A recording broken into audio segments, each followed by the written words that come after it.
श्लोक संख्या 12 से पाठ।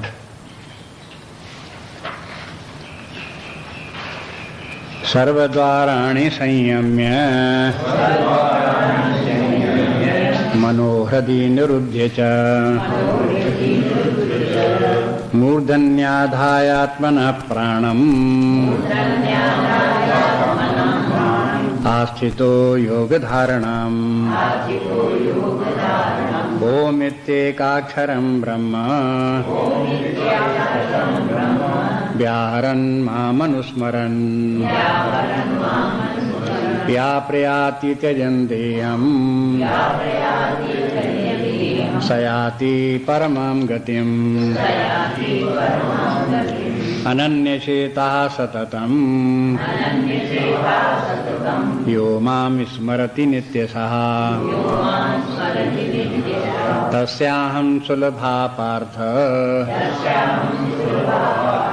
नित्ययुक्तस्य योगिनः मामुपेत्य पुनर्जन्म दुःखालयमशाश्वतम् नाप्नुवन्ति महात्मानः संसिद्धिं परमां गताः मामुपेत्य पुनर्जन्म दुःखालयमशाश्वतम् नाप्नुवन्तु महात्मानः संसिद्धिं परमां गताः।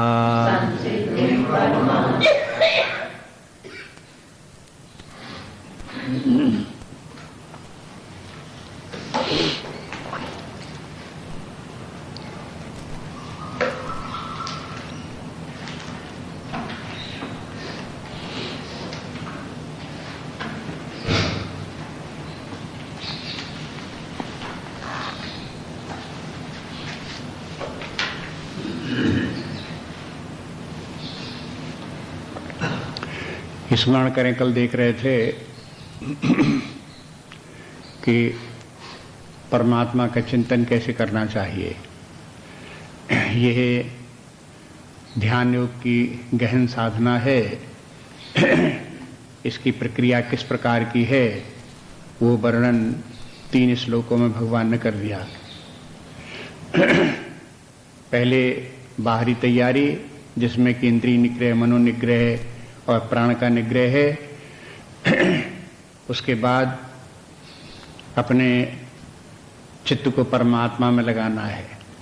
उस कार्य को कैसे करें उसकी एक युक्ति बताई। ये मन से ओंकार का उच्चारण करो और बुद्धि से परमात्मा का लक्षण का स्मरण करते हुए उन्हीं लक्षणों से युक्त परमात्मा को अपनी मन बुद्धि की वृत्तियों के अधिष्ठान रूप में खोजो। तो वहां देखोगे कि जो जिस चैतन्य में स्थित होकर के ये वृत्तियां उत्पन्न हो रही हैं वो चेतन सत्ता आत्मा है, वही परमात्मा है। ये मन की वृत्तियां जिस चेतना से प्रकाशित हो रही हैं वो आत्मा है। इन वृत्तियों का जो ज्ञाता है वो आत्मा है। इस प्रकार से पहले से इन सब बातों को शास्त्र में और गुरु के निकट बैठ करके समझ लें और समझ करके ध्यान के समय इसी प्रकार से अभ्यास करें। अब इसमें फिर अभ्यास करते समय कुछ आवश्यक बातें थीं जो भगवान ने बताई, जो कि चित्त को परमात्मा में लगाने के विषय में है। कि एक तो उसको नित्य अभ्यास करना चाहिए, दूसरा उसका सतत अभ्यास करना चाहिए, चित्त को परमात्मा में निरंतर लगाए रखना चाहिए। इस श्लोक में जितने भी इंस्ट्रक्शंस भगवान ने दिए हैं कि ध्यान के समय क्या करना चाहिए, आचार्यों ने उनका सबका विश्लेषण करके 6 भागों में बांट दिया। इस श्लोक में 6 बातें कही गई हैं जो ध्यान साधना करने वाले व्यक्ति को करनी चाहिए। नंबर पहली बात यह है कि व्यक्ति को सावधान रह करके ध्यान करना चाहिए। सावधान के माने अटेंशन रहे, हो विजिलेंट रहे, अलर्ट रहे और फिर ध्यान करे। उस समय सो न जाए, मन इधर उधर न चला जाए। सावधान रह की आवश्यकता। अवधान के माने है कंसंट्रेशन, अवधान। सावधान माने विद कंसंट्रेशन। तो यह कैसा उसमें परमात्मा में अपने आप को किस प्रकार से सावधान रखे, जैसे कि भौतिक जीवन जीने वाले व्यक्ति इंद्रिय भोगों के प्रति सावधान होते हैं। ये उदाहरण है। हम सब जानते हैं संसार में प्रवृत्त रहे, इंद्रिय भोगों को प्राप्त करने के लिए कैसे प्रवृत्त रहे, कैसे सावधान रहे। बस जैसे उसमें सावधान होते हैं वैसे ही परमात्मा का चिंतन करने में भी सावधान रहे, माने लापरवाही न बरतें। ऐसा नहीं कि मिलेगा मिलेगा न मिलेगा न मिलेगा कोई बात नहीं, ऐसे नहीं। उसको दृढ़ता के साथ में उस तक पहुंचने के लिए सावधान होकर के साधना करें। दूसरी बात ये कि अपने चित्त को जब परमात्मा में लगावें तो अप्रमत्त होकर के लगावें। अप्रमत्त, प्रमाद से बन गया प्रमत्त, और अप्रमत्त बने अप्रमत्त होकर के लगाना चाहिए। इसको ये बात जो है आप मुंडकोपनिषद से आप लाइए। मुंडक, मांडुक नहीं, मुंडक उपनिषद में प्रणवो धनु सर्व आत्मा ब्रह्म तन्लक्ष्यम उच्यते अप्रमत्तेन वेधव्यम, अप्रमत्तेन वेधव्यम। ये वाक्य याद रखो, मंत्र है श्रुति का, कि अपने चित्त को परमात्मा में अप्रमत्त होकर के उसमें लगाओ। उदाहरण बता दिया किस प्रकार से, जैसे कि कोई धनुष के ऊपर बाण चढ़ा करके खूब साध करके निशाना लगाता है और अप्रमत्त होकर के अपने बाण को छोड़ता है जिससे कि जाकर के लक्ष्य में लगे। इसी प्रकार से ध्यान के समय में अप्रमत्त होकर के बड़ी एकाग्रता के साथ में बड़ा निशाना बांध करके अपने चित्त को परमात्मा में लगावे। इसके बाद ये भी है कि वो जो सततम कह दिया, वो सतत का भी ध्यान रखे। सतत माने निरंतर अपने चित्त को परमात्मा में लगाने का अभ्यास करता रहे। ये निरंतर कैसे किया जाता है? निरंतरता का तात्पर्य क्या है, सतत का तात्पर्य क्या है कि जैसे कोई संगीतकार संगीत का अभ्यास करता है तो इतना बड़ा संगीतकार कैसे हो जाता है? रोज अभ्यास करता है, उसे रियाज कहते हैं। और रियाज करते हैं, रोज अभ्यास करते करते करते एक संगीतकार, महासंगीतकार हो गया। ऐसे कवि लोग कविता की रचना करते करते, तुकबंदी करते करते, लाइनें मिलाते मिलाते, शब्दों को आगे पीछे रखते रखते, अभ्यास करते करते, कालांतर में बहुत दिन के बाद में तब उनके शुद्ध साध कविता उनकी बनने लगती है तो कवि हो जाते हैं।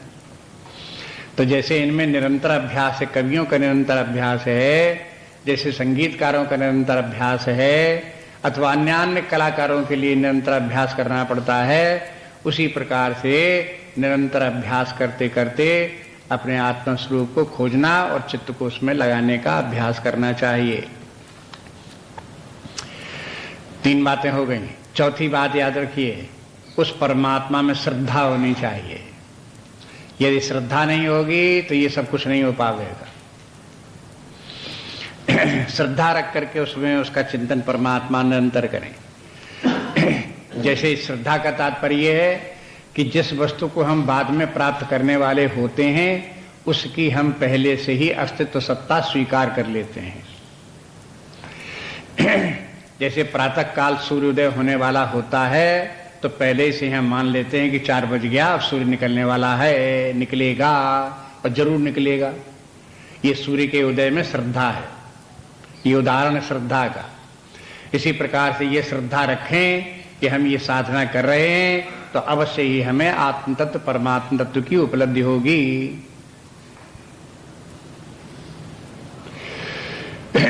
यदि श्रद्धा नहीं होगी तो संशय होगी, और यदि संशय होगा तो फिर ये साधना नहीं बनेगी। ये भी गीता में अन्यत्र श्रद्धा के विषय में भी वाक्य आए हैं। श्रद्धावान लभतो ज्ञानम तत्परः संयतेन्द्रियः। ये बोले ज्ञान, आत्मज्ञान कैसे होता है? जिनको श्रद्धा है उनको ज्ञान होता है। तत्परः, जो उसके लिए तत्पर होते हैं उनको प्राप्त होता है। इंद्रिय निग्रही होते हैं उनको प्राप्त होता है। इस प्रकार से देखते हैं कि श्रद्धा की आवश्यकता पड़ती है, वो श्रद्धा भी होनी चाहिए। श्रद्धा की पहचान भी होनी चाहिए। श्रद्धा किसे कहते हैं? यदि संशय मन में है, हिचक लगती है, जने इतना अभ्यास कर रहे हैं, इतने दिन से कर रहे हैं और कुछ लाभ नहीं हो रहा, पता नहीं कुछ है भी कैसे, झूठे मूठ लोग कह दिया है, कोई आत्मा होता है, कोई परमात्मा होता है, कोई प्राप्त होता है, कोई बेकार का न हो जो हम परेशान ऐसे होते रहे हों। अगर जहां ये मन में बात आ गई, इस माने श्रद्धा खंडित हो गई, वो नहीं है। इसलिए बराबर श्रद्धा रख करके उसमें कार्य करें, साधना करें। पांचवी बात है कि व्यक्ति जब तक प्रयास नहीं करेगा तब तक ये साधना होगी नहीं। प्रयास के माने ये है कि आप ये मत समझो कि जब अपने आप होने को होगी तब ये साधना हो जाएगी, ऐसे नहीं होगा कभी। जब होनी होगी तो होगी, जब परमात्मा कराएगा तब होगी। ये इस प्रकार से ही साधना नहीं होती। इसके लिए निश्चय करो अपनी तरफ से, ये तो अब मुझे करनी ही है, बस। स्वयं अपने संकल्प से करो, स्वयं अपने प्रयास से करो। वो अंतिम साधना नहीं बनती तो प्रारंभ करो, सत्संग करो, स्वाध्याय करो, प्रयास करो किसी न किसी प्रकार से, नाम जप इत्यादि करो, कोई तप करो, कोई साधना करो, उसमें लगो। एफर्ट जरूरी है, बिना एफर्ट के ये इसमें इस मार्ग में सफलता प्राप्त नहीं होती। अपने आप से ये कभी साधना हो नहीं जाएगी। अपने आप से बाई चांस कभी आप सफल हो जाओ, परमात्मा को प्राप्त करो धोखेधड़ी के में, तो ऐसे होने वाला नहीं है। शास्त्रकारों ने, ऋषियों ने बार बार कह दिया है। इसलिए उसके लिए प्रयास करना पड़ेगा। प्रयास के लिए एक संत कहते हैं कि देखो, प्रयास के माने ये नहीं कि हाथ पैर फटकारो उल्टे सीधे। प्रयास करने के माने ये ठीक दिशा में प्रयास करो, और ठीक समय में प्रयास करो, और ठीक प्रकार से प्रयास करो। देखो, प्रयास में भी तीन बातें हैं।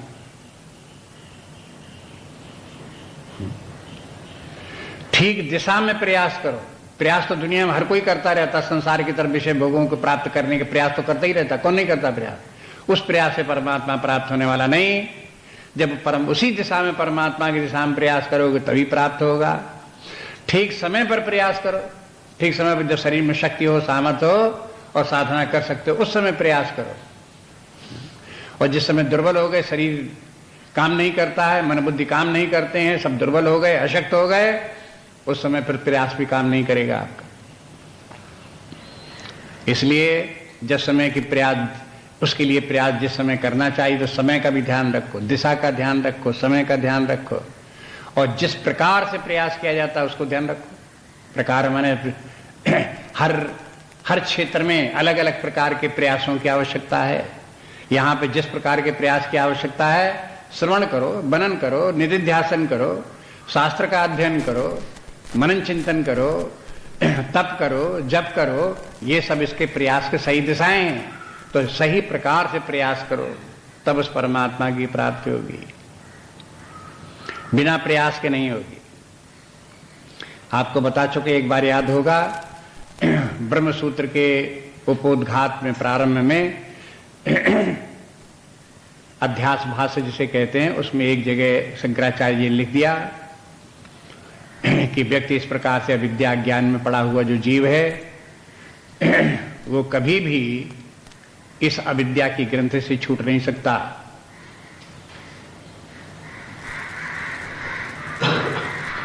लोगों ने उसके बाद पर देखा, जो और उनके आचार्य थे उसकी व्याख्या करने में, तो प्रश्न ये उठा, तो इसके माने जीव सदा बंधन में ही बना रहेगा,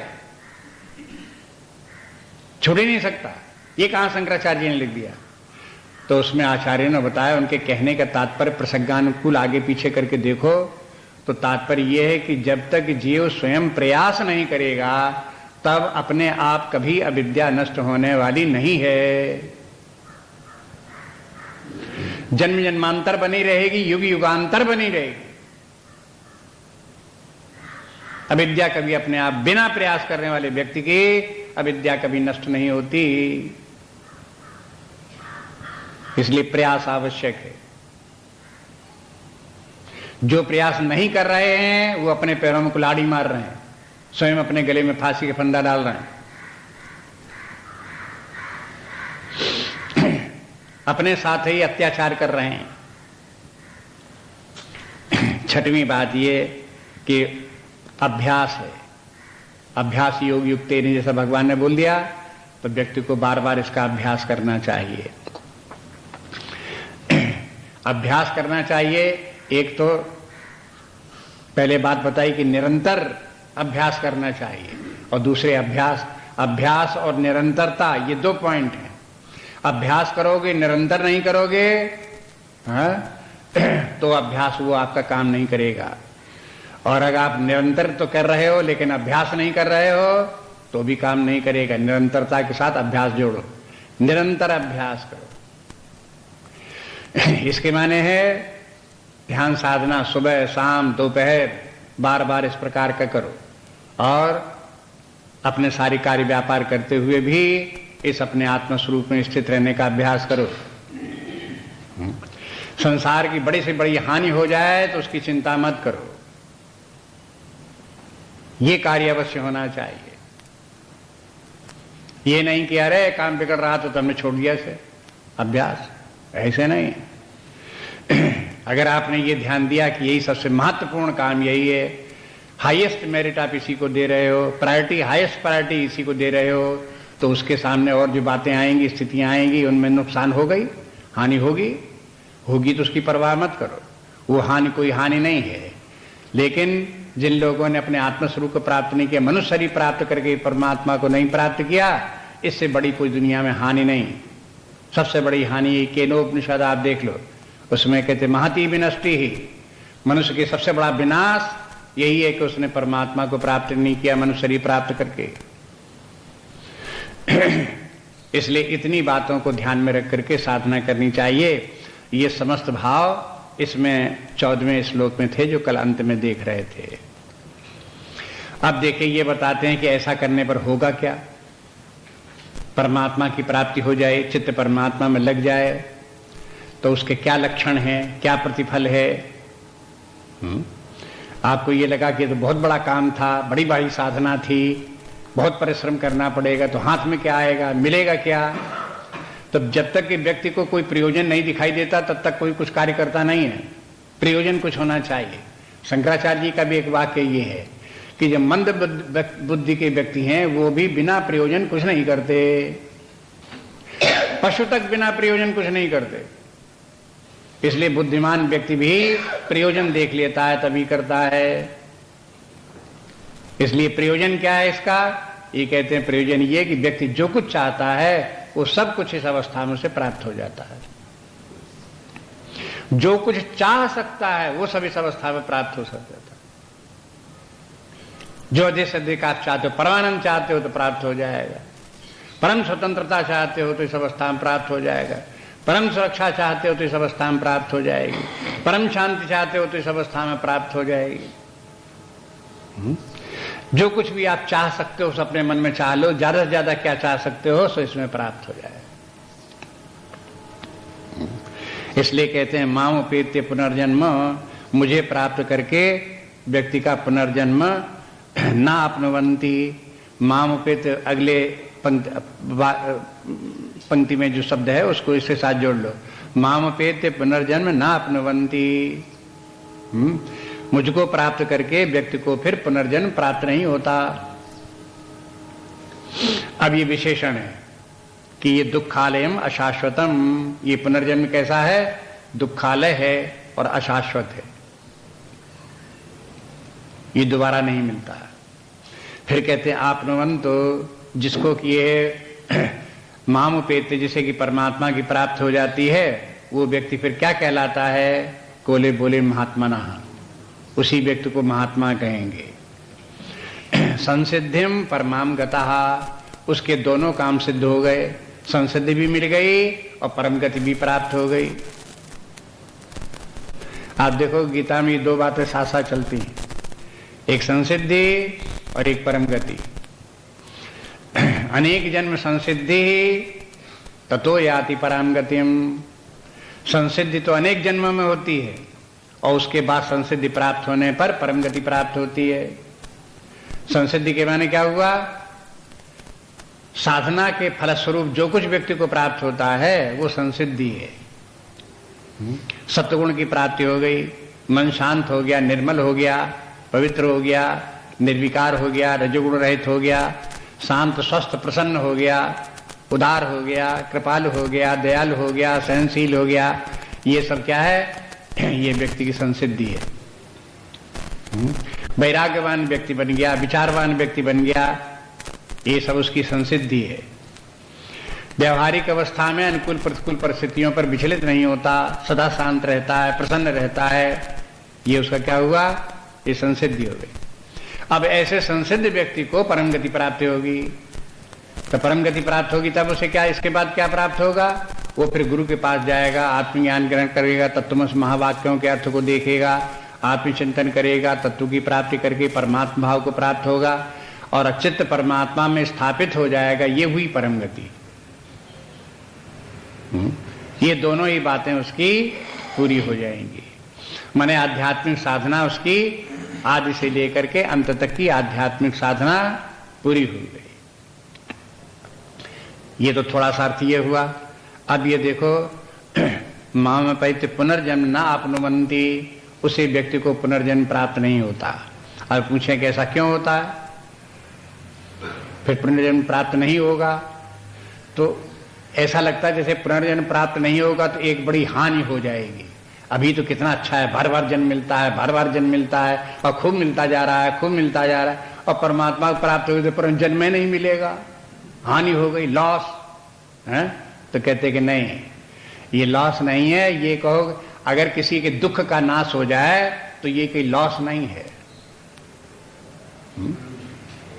हाँ, सुख का नाश हो जाए तो लॉस हो सकता है, लेकिन अगर दुख का नाश हो गया तो इसमें कौन सी हानि हुई? क्या तुमने हमारे साथ बड़ा अपराध किया क्या? हमारे दुख का नाश कर दिया। तो ये कोई अपराध हुआ है? ये तो बड़ी कृपा हुई। अपराध कहाँ हुई? कृपा हुई, दया हुई। दुख का नाश हो जाए, इसलिए परमात्मा की प्राप्ति होने में, चित्त परमात्मा में स्थापित हो जाने पर जितने भी दुख हैं वो सब दुख दूर हो जाते हैं। श्रुतियों में एक जगह एक आचार्य ने, जो ऋषि लोग हैं, वो ही कहते हैं कि देखो, जब तक शरीर रहेगा और शरीर में आप वास करोगे तो कुछ न कुछ शरीर में आपका तादात्म्य भी रहेगा। शरीर में कुछ न कुछ अहम भाव भी रहेगा। अहम भाव नहीं रहेगा तो मम भाव रहेगा। फीलिंग शरीर की होगी होगी। और शरीर एक ऐसी वस्तु है कि जो विकारी है, षट विकारी है। आप तत्वबोध देखो, शंकराचार्य जी ने जब शरीर की बात बोली तो कहते शरीर के पांचभौतिक शरीर उत्पन्न हुआ, तो शरीर के लक्षण बताए पांचभौतिक शरीर के, तो उसमें एक लक्षण बताया ये षट विकारी है। इसकी उत्पत्ति होती है, इसका विनाश होता है, इसमें परिवर्तन होता है, इसमें बीमारियां लगती हैं, रोग लगते हैं, वृद्धावस्था आती है।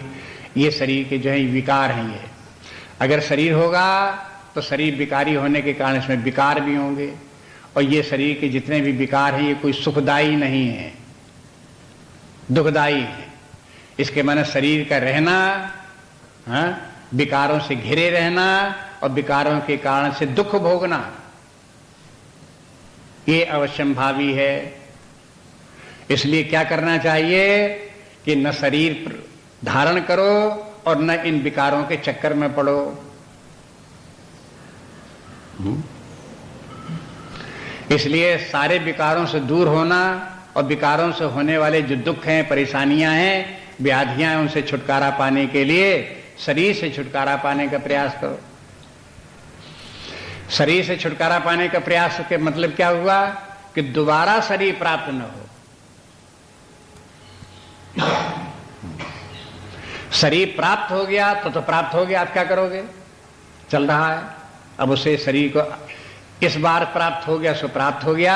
पिछले जन्म में हमारी इतनी साधना नहीं थी कि हम ये शरीर प्राप्त न करते, तो चलो उतनी कमी रही, लेकिन अब इस जीवन में इतनी साधना होनी चाहिए कि शरीर छूटने के बाद दोबारा शरीर पुनः प्राप्त न हो। बस एक बार शरीर यही समाप्त हो जाए और शरीर समाप्त होने के बाद शरीर दोबारा प्राप्त धारण करना पड़े। तो अब इस प्रकार से बोलते हैं।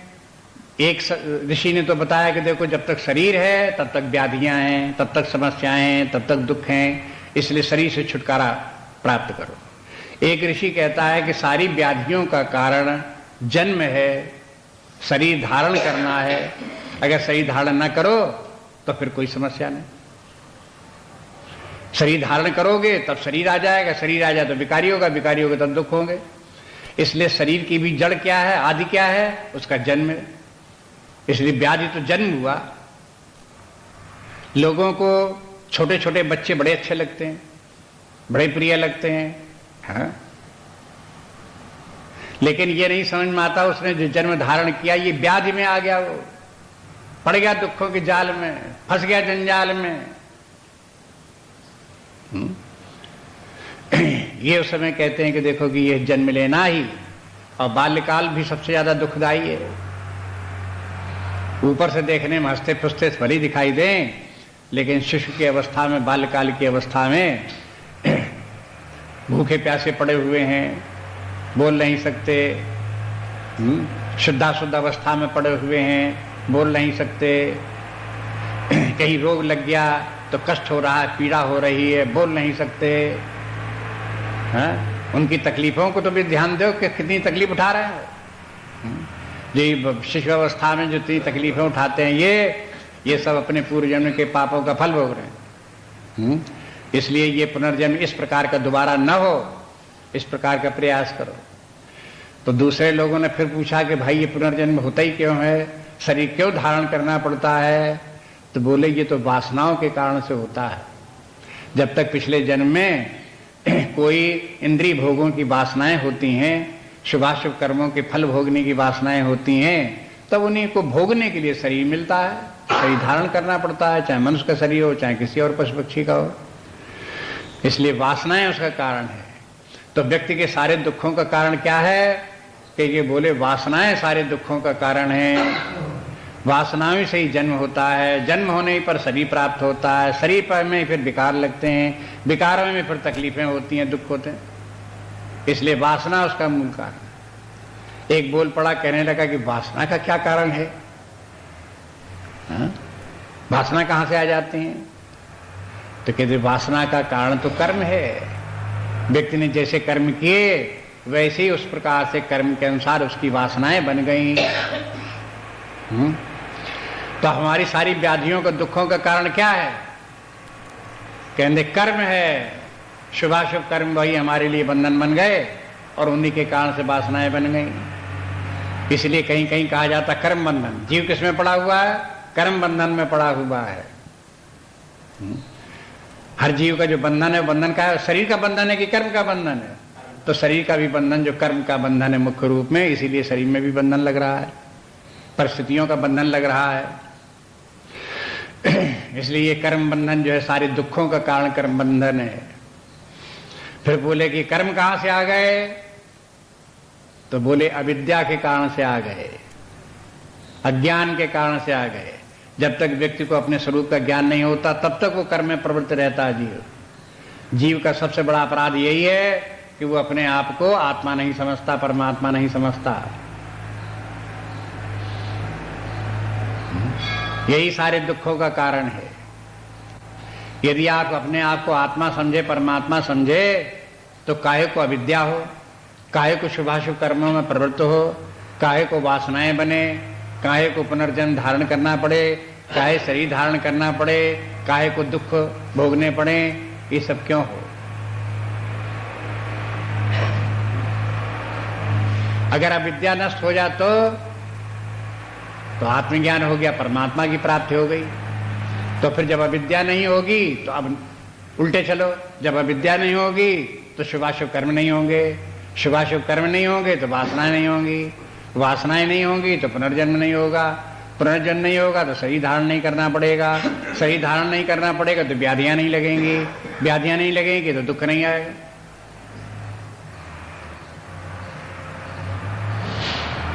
देखो एक दूसरे के कारण किस प्रकार से हैं, उनको पहचान लो। अब इसी अर्थ में इस श्लोक को देखो, कहते हैं माम उपेत्य, मुझको प्राप्त करके। मुझको प्राप्त करने के माने है जीव को जब अपने आत्मस्वरूप का ज्ञान हो गया, उसका चित्त अपने शुद्ध चैतन्य में, आत्मा में, जो अनादि अनंत आत्मा है, उसी आत्म भाव में स्थित हो गया। उसे ये लगा मैं तो वो चेतना हूं जो निर्विकार अनंत शांत स्वरूप आनंदमयी चेतना है, वही मैं हूं। इस अवस्था में पहुंच गया तो क्या हुआ? अब ज्ञान की अवस्था ये। अब ज्ञान की अवस्था तो अविद्या रही नहीं रही। जब अविद्या नहीं रही तो बस शुभाशुभ कर्म होंगे नहीं होंगे, नहीं होंगे तो वासनाएं होगी तो वो भी नहीं होंगे। अब वो कर्म आगे का बंद हो गया, अपने आप ही बंद हो गया वो। हाँ? तो कहते हैं कि इस प्रकार की प्रक्रिया इस प्रकार से समझो कि माम उपैत्य पुनर्जन्म ना अपनुवंती, फिर पुनर्जन्म नहीं होता। यहां ये नहीं कहते परमात्मा को प्राप्त करके अविद्या नष्ट हो जाती, परमात्मा को प्राप्त करके व्यक्ति को फिर वासनाएं नहीं बनती या शुभाशुभ कर्म में प्रवृत्त नहीं होता, ये नहीं बोलते, बीच की बात नहीं बोलते। अंत में एकदम से ये श्रृंखला के एक किनारे परमात्मा ज्ञान परमात्मा में स्थित और फिर दूसरी तरफ अविद्या से लेकर के वासना कर्म इत्यादि होता हुआ और पुनर्जन्म तक पहुंच गए, शरीर धारण करने तक। अंत में शरीर धारण कर लिया। तो कहते हैं जब आत्मा को परमात्मा को प्राप्त हो गया तो वो शरीर धारण नहीं करना पड़ेगा, पुनः जन्म से नहीं लेना पड़ेगा। दुखालयम, ये जन्म क्या है, शरीर धारण क्या, शरीर नहीं है, ये दुखालय है। आलय के माने भवन, जैसे विद्यालय, मुख्यालय। आलय क्या होता है? आलय बने स्थान, वास स्थान। और दुखालय, जहां पहुंच करके दुख ही दुख भोग रहे हैं, उसका नाम हो गया दुखालय। जिस आलय में दुख ही दुख हैं, ये शरीर क्या है, दुखालय है।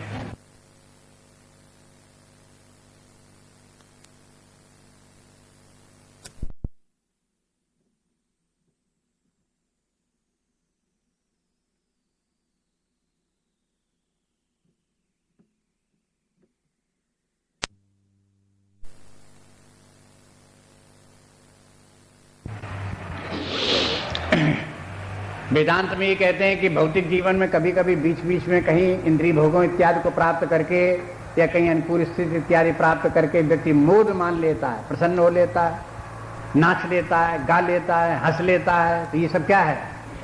ये सब आभास है, सुखाभास, झूठा सुख भोगता है। ये सुख भी सच्चा नहीं है। क्यों? प्रमाण यही कि आद्यंत वाला है। ये सुख आपको प्राप्त हुआ उसके पहले था? नहीं था। और सुख सदा ये जो आपको प्राप्त हुआ हंसे नाचे कूदे कब तक बना रहेगा? उसके बाद क्या होगा? कदम ठंडा।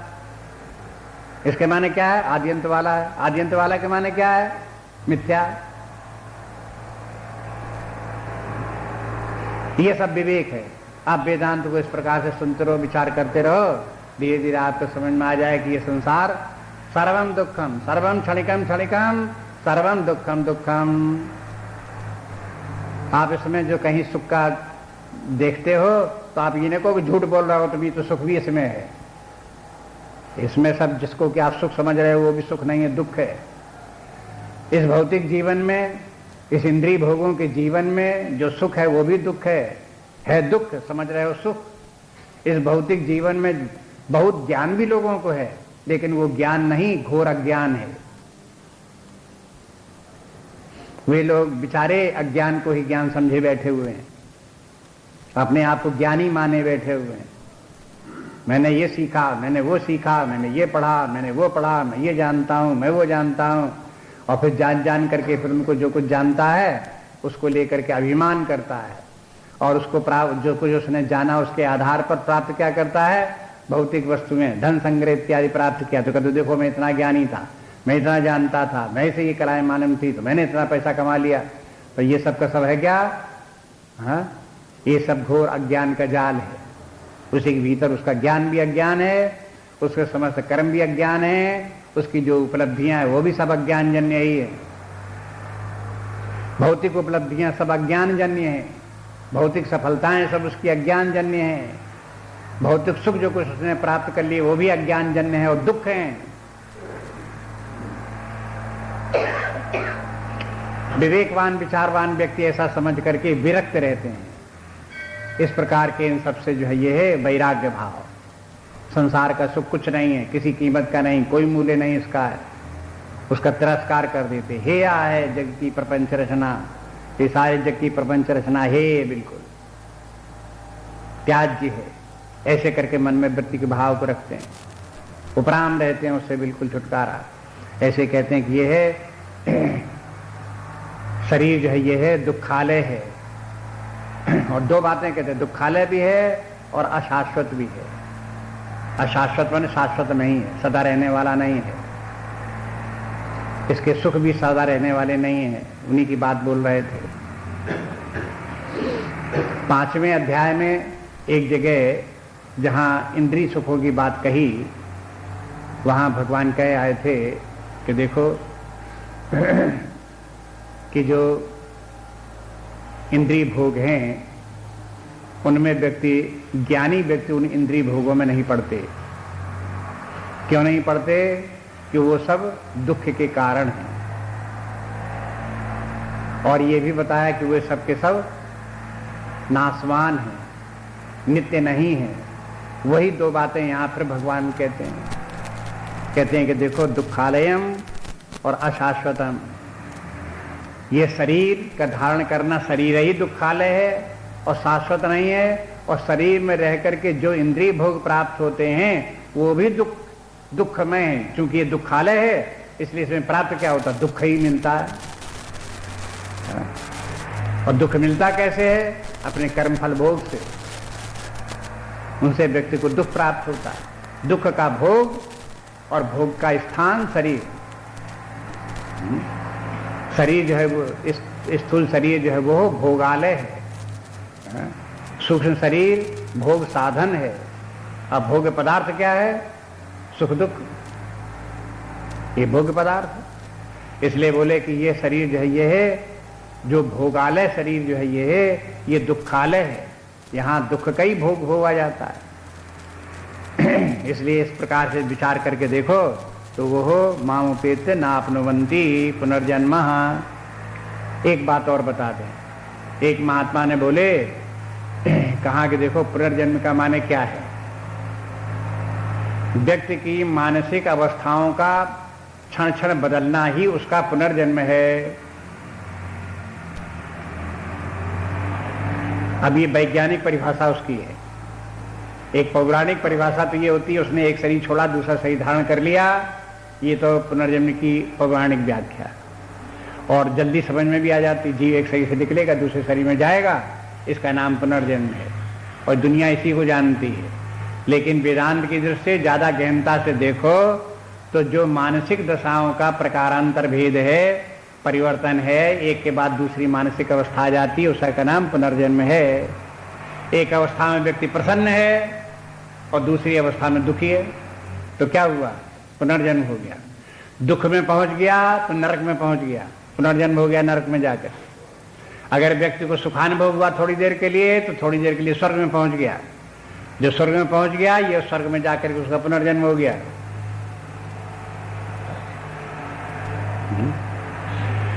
एक अवस्था में व्यक्ति पशु की तरह इंद्रिय भोग रहा है, तो पशु योनि को पहुंच गया, पुनर्जन्म हो गया। एक अवस्था में वो मनुष्य की तरह जीवन जी रहा है, उत्साह के साथ जीवन जी रहा है, जहां उसको उत्साह आ गया, कुछ महान कार्य करने का विचार आ गया, अपना कल्याण करने का विचार आ गया, तो उसका पुनर्जन्म हो गया। पशुता छोड़ करके, पशु शरीर छोड़ करके वो मनुष्य शरीर में आ गया। इस प्रकार से व्यक्ति स्वर्ग से नरक, नरक से स्वर्ग, पशुओं से मनुष्य, मनुष्य से पशु, इस प्रकार से नाना प्रकार के जो है योनियों में सावधानी से देखो तो रोज रोज व्यक्ति भटकता रहता है। रोज रोज उसके पुनर्जन्म होते रहते हैं, दिन में भी होते रहते हैं, रात में स्वप्न देखता है तब भी पुनर्जन्म होते रहते हैं, और जब शरीर मरता है एक बार छूटता है तो भी पुनर्जन्म होते रहते हैं। पुनर्जन्म केवल शरीर का ही पुनर्जन्म नहीं है, बल्कि पुनर्जन्म का मूल स्थल जो है उसकी व्यक्ति की मानसिक दशाएं हैं। वासनाओं से प्रेत होकर के जो मानसिक दशाएं बदलती हैं वही पुनर्जन्म है। शरीर छोड़ने के बाद ये कोई प्रसन्नता का अनुभव कर रहा है, स्वर्ग पहुंच गया, पुनर्जन्म हो गया स्वर्ग में। पुनर्जन्म के माने यही नहीं कि मनुष्य शरीर छोड़ करके फिर मनुष्य शरीर में आ जाओ तो पुनर्जन्म है। मनुष्य शरीर छोड़ करके अगर स्वर्ग चला गया, देवता शरीर प्राप्त हो गया तो ही पुनर्जन्म है। नरक में पहुंच गया, यातना शरीर मिल गया तो भी पुनर्जन्म है। किसी पशु का शरीर, गाय बैल बकरी का शरीर प्राप्त हो गया, कहीं सांप छछूंदर का शरीर मिल गया तो भी पुनर्जन्म है। कीट पतंग का शरीर मिल गया तो भी पुनर्जन्म है। ये सब पुनर्जन्म ही है। जब ये सब पुनर्जन्म क्या है? जितनी भी योनियां हैं ये सब समस्त योनियां मानसिक दशाओं की अभिव्यक्तियां हैं। व्यक्ति की वैसी ही मानसिक दशा व्यक्त रूप में है, और उसे जो शरीर मिल गया उसी मानसिक दशा का व्यक्तिकरण है, अभिव्यक्ति है। ये थोड़ी सूक्ष्म बात है, इसको अंत में समझ करके ध्यान दे करके इसको समझने की कोशिश करें। बस इस प्रकार से व्यक्ति जो हो इन मानसिक दशाओं से ऊपर उठ गया, जो वासनाओं से ऊपर उठ गया, जो इनके जाल में नहीं फंसता, वो व्यक्ति फिर जो है परम गति को प्राप्त हो गया, उसे संसिद्धि प्राप्त हो गई। इसी व्यक्ति ऐसे ही व्यक्ति को महात्मा कहते हैं। अगला श्लोक देखिए। आ ब्रह्म भुवन लोका पुनरावर्तिनोर्जुन मामुपेत्य तु कौन्तेय पुनर्जन्म न विद्यते। आ ब्रह्म भुवन लोका पुनरावर्तिनोर्जुन मामुपेत्य तु कौन्तेय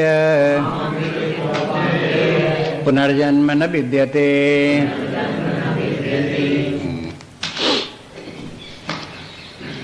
आ ब्रह्म भुवनान लोका, ब्रह्म भुवन तक, ब्रह्म लोक तक जितने भी लोक हैं, आ माने पर्यंत, आ ब्रह्म भुवन, ब्रह्म माने ब्रह्मा, ब्रह्म लोक पर्यंत जितने भी लोक हैं, सर्व पुनरावर्तिनो अर्जुन। हे अर्जुन, वे सबके सब पुनरावर्ती हैं। पुनरावर्ती माने उनमें परिवर्तन होता रहता है, आवर्तन होता रहता है।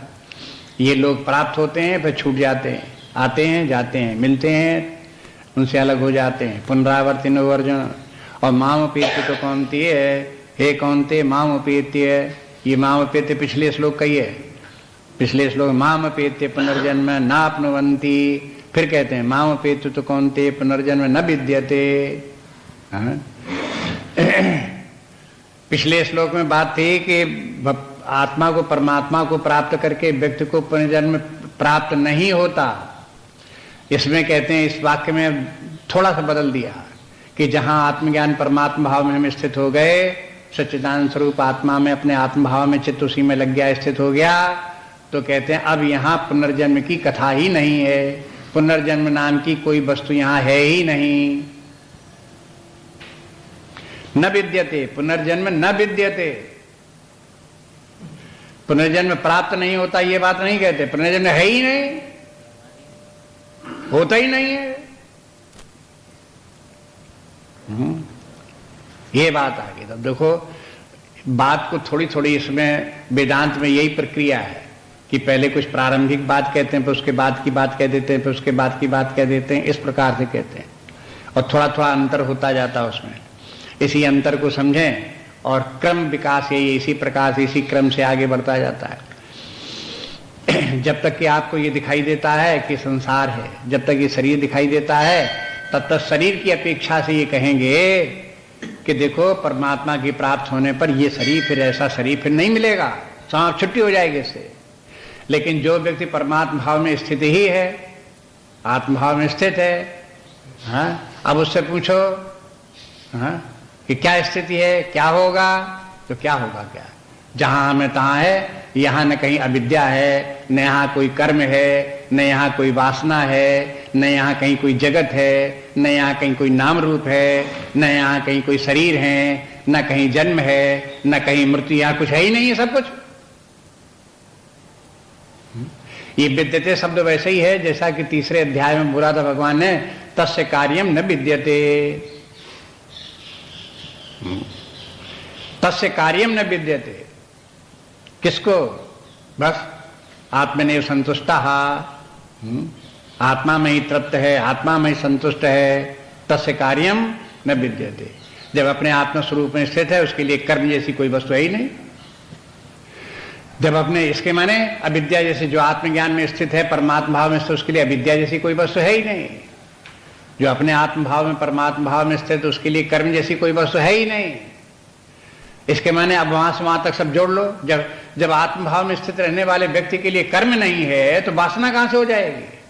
और जब वासना नहीं उसके लिए होगी, तो पुनर्जन्म कहां से हो जाएगा? वो पुनर्जन्म की बात ही कहां सोच सकता है? फिर उसकी संभावना ही कहां रह जाती है? इसलिए बोले मामुपेत्य तो कौन्तेय पुनर्जन्म न विद्यते। लेकिन एक बात बता दी कि देखो दो स्थितियां होती हैं, एक तो जीव है और जीव का संबंध लोकों से है। अब यहां लोक शब्द आया तो याद रखें, जो लोक की परिभाषा है आप जानते हो। लोक के माने a particular field of experience. लोक के माने दुनिया की कोई वस्तु नहीं, पृथ्वी एक लोक नहीं है जो दिखाई देती सामने। लोक के माने जब हम अपने एक प्रकार का ये अनुभव करते हैं हम जन्मने मरने वाले हैं, ये हम अनुभव कर रहे हैं, तो हम मृत्युलोक में हैं। ये मृत्युलोक कहां है? हम अपने मन में समझ रहे हैं कि हम जन्मने मरने वाले हैं। ये जो हमारी मानसिक धारणा है, ये क्या है? ये एक लोक है। इस लोक का नाम है मृत्युलोक।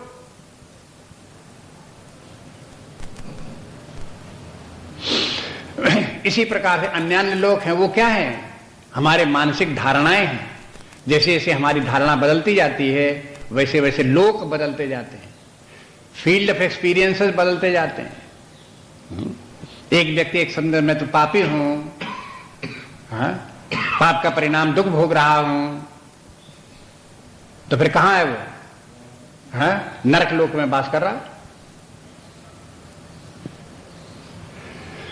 कभी कभी इस प्रकार की बात कहो तो लोग बात कहते हैं कि इसके माने नरक इसी शरीर में रहते हुए नरक है, इसी में रहते हुए स्वर्ग है।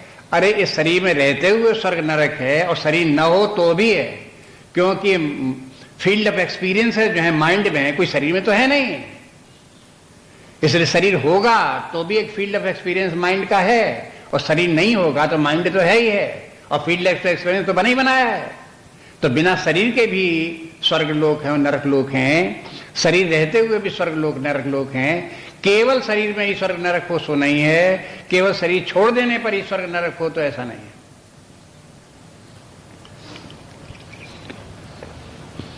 इसलिए ये स्पष्ट रूप से निश्चय करके देखें कि जहां तक लोक होंगे वहां तक पुनरावर्तन रहेगा। जब तक field different field of experiences जब तक हैं तब तक आप मानसिक धरातल पर हैं, अपने अंतःकरण में, अपने चित्त में, अपने मन में, अपने बुद्धि में, अपने अहंकार में, उसी में रह रहे हैं। और जब तक उसमें रहेंगे तो आपके मूड बदलते ही रहेंगे। आपके मूड बदलेंगे तो आपको लोक लोकांतरों में विचरण करना ही पड़ेगा। लेकिन जब मानसिक धरातल से बाहर निकल जाएंगे, आप अपने आत्मभाव में आ गए, जहां ना वृत्तियां हैं, न मन है, न बुद्धि है, न चित्त है, ये सब कुछ नहीं है, हाँ, तो वहां पर कोई लोक भी नहीं है। लोकातीत अवस्था है। परमात्मा कोई लोक में नहीं है, परमात्मा की अवस्था लोकातीत अवस्था है। वहां कोई लोक नहीं है। वहां श्रुतियां साफ साफ कह देती हैं कि न वहां मन है न वहां प्राण है। जब मन प्राण वहां कुछ नहीं है तो फिर लोक कहां से हो जाएंगे? जहां लोक नहीं होंगे तो पुनरावर्तन कैसे होगा? इस प्रकार से विचार करके देख लो। इसलिए कहते हैं आ ब्रह्म भुवनान लोका पुनरावर्तिनो अर्जुन। ये ब्रह्मा जी का लोक कैसा है? ब्रह्मा लोक क्यों कहते हैं कि लोकों में निम्न लोक तो छोटे लोक तो मृत्यु इत्यादि लोक हैं, या नरक लोक हैं, या स्वर्ग लोक हैं, वरुण लोक हैं, ये तो बहुत से लोक हैं। लेकिन अंत में बहुत बड़ा लोक, सबसे ऊंचा लोक, हाईएस्ट लोक जो है वो ब्रह्मा जी का लोक, ब्रह्मलोक है। लेकिन ब्रह्मलोक भी एक लोक है। चूंकि लोक है इसलिए वहां से भी पुनरावर्तन हो सकता है। ब्रह्मलोक में पहुंच करके दो स्थितियां हैं। एक तो ऐसा भी हो सकता है कि पुनरावर्तन हो जाए, लौट आवे। एक अवस्था ऐसी हो सकती ना लौटे, वहां से और आगे निकल जाए, आगे निकल के परमात्मा को प्राप्त कर लें। आपको देखो अपने अनुभव की बात बताते हैं। आपने बहुत लोगों ने नाम सुना होगा स्वामी दयानंद जी का, जो अपने चिन्मय मिशन में थे। उनके यहाँ ज्ञानयज्ञ होते रहे। दयानंद जी के गुरु जो हैं तारानंद जी, अब पता नहीं है कि नहीं है, हम 15 साल पहले उनसे तारानंद जी से मिले। उस समय स्वामी जी का, दयानंद जी का वो ऋषिकेश वाला आश्रम बन गया था। और तारानंद जी जो है वो अपने जहाँ वो पुरानी झाड़ी वगैरह जहाँ उनका आश्रम था वहाँ छोड़ करके दयानंद जी के आश्रम में वहाँ पहुँच गए थे। जब वहाँ गए तो दयानंद जी तो मिले नहीं, उनके गुरु महाराज वो तारानंद जी मिल गए। उनके पास गए, मिले। तो ये हुआ कि अब इनके पास महात्मा जी के पास आए हैं, इतने महान ज्ञानी व्यक्ति हैं, कुछ ज्ञान की चर्चा हो। तो उस समय बुद्धि में विचार ये चल रहा था, चर्चा हुई होगी कहीं उसी प्रकार से कि ब्रह्मलोक तो ये कहलाता है कि उपासना करने से व्यक्ति को ब्रह्मलोक प्राप्त हो जाता है, और ब्रह्मा जी के उपदेश देने पर जब सृष्टि समाप्त होती है तो जीव ब्रह्मा जी के साथ परमात्मा में ही लीन हो जाता है और उसका पुनर्जन्म नहीं होता, मुक्त हो जाता है। क्रमिक मुक्त जिनको होती है वे ब्रह्मलोक प्राप्त करके परमात्मा को प्राप्त कर लेते हैं। बात तो ऐसी है, लेकिन गीता में ये क्यों कहा गया कि ब्रह्मलोक भी पुनरावर्ती है, ब्रह्मलोक तक पुनरावर्ती है? तो दूसरे लोग ये कहा करते थे, कुछ लोग कहते थे कि ये कहते हैं गीता का अर्थ ये है कि ब्रह्मलोक छोड़ करके बाकी जितने लोग हैं सब पुनरावर्ती हैं। ये इसका अर्थ ये हुआ, जब ब्रह्मलोक पहुंच जाएंगे तब पुनरावर्तन नहीं होगा। गीता में भगवान ये कहना चाहते हैं। तो बात ये है कि ब्रह्मलोक पुनरावर्ती है या नहीं है, किस श्रेणी में आता है, ये संशय की बात थी। तो उनसे महात्मा तारानंद जी से पूछा, वहां जाकर के हमारे साथ में एक और सज्जन थे, हम दोनों ने उनसे पूछा कि भगवान ये बताइए गीता में ऐसा क्यों लिखा हुआ है? तो उन्होंने ये बताया, कहा कि देखो ये वासनाएं बड़ी विचित्र होती हैं, इनके ऊपर विश्वास नहीं करना चाहिए कि समाप्त हो गई। ब्रह्मलोक तक पहुंच जाए कोई व्यक्ति तो भी उसकी कुछ वासनाएं रह सकती हैं, और वो वासनाएं ऐसी हो सकती कि हो सकता है उस व्यक्ति को फिर संसार में ले आवे, फिर मनुष्य शरीर प्राप्त करा दे, ऐसी भी हो सकती हैं। और ऐसा भी हो सकता है कि जो वासनाएं बची हैं वो ब्रह्मलोक में पहुंच करके वो भी क्षीण हो जाएं, समाप्त हो जाएं, और उसके बाद मुक्ति भी हो जाए। इसलिए ब्रह्मलोक पहुंच करके भगवान का कहने का दोनों अर्थ हैं कि ब्रह्मलोक तक पुनरावर्ती, ब्रह्मलोक प्राप्त करके अवश्य ही पुनरावर्तन होगा ही होगा, ऐसा नहीं है, हो सकता है। इसलिए ब्रह्मलोक भी पुनरावर्ती लोक है। और ब्रह्मलोक पहुंच करके फिर पुनरावर्तन ना भी हो, परमात्मा की प्राप्ति हो जाए, ऐसा भी संभावना है। इसलिए इसका अर्थ किस प्रकार से देखोगे, आ ब्रह्म भुवनान लोका पुनरावर्तिनो अर्जुन।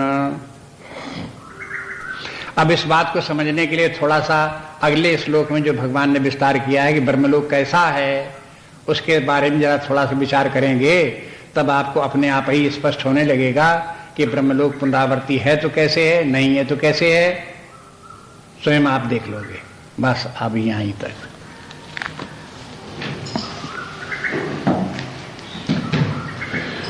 नान्या स्पृहा रघुपते हृदय स्मदीये, सत्यं वदामि च भवान् अखिलान्तरात्मा, भक्तिं प्रयच्छ रघुपुङ्गव निर्भरां मे, कामादिदोषरहितं कुरु मानसं च।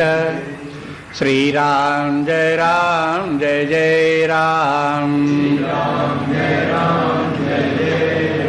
श्री राम जय राम जय जय राम, श्री राम जय राम जय जय राम, श्री राम जय राम जय जय राम, श्री राम जय राम जय जय राम, श्री राम जय राम जय जय राम, श्री राम जय राम जय जय राम, श्री राम जय राम जय जय राम, श्री राम जय राम जय जय राम, श्री राम जय राम जय जय राम, श्री राम जय राम जय जय राम, श्री राम जय राम जय जय राम, श्री राम जय राम जय जय राम, श्री राम जय राम जय जय राम, श्री राम जय जय राम। श्री राम जय जय राम। श्री राम जय जय राम।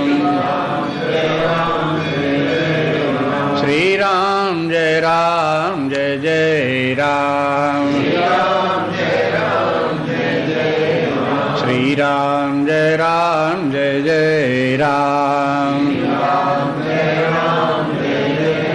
श्री राम जय जय राम। जय जय राम जय जय राम। जय जय राम जय जय राम।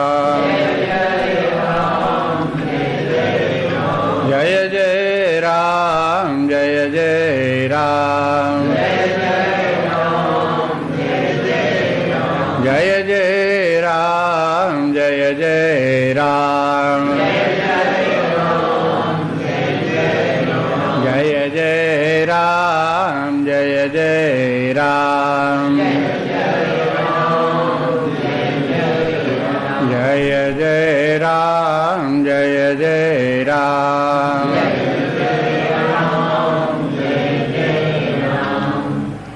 ओम पूर्णमदा पूर्णमिदं पूर्णात् पूर्णमुदच्यते पूर्णस्य पूर्णमादाय पूर्णमेवावशिष्यते। ओम शांति शांति शांति। हरि ओम। श्री गुरुभ्यो नमः। हरि ओम।